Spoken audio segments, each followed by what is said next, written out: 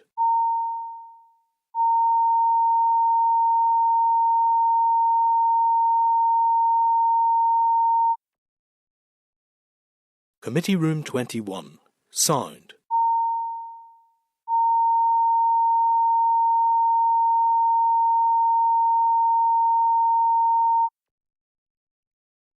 Committee Room 21. Sound.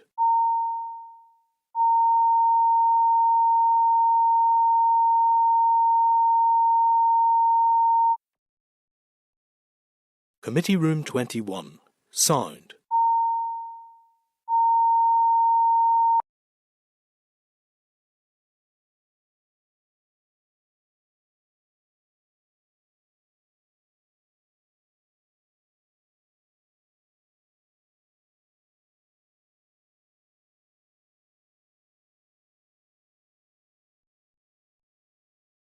Committee Room 21. Sound.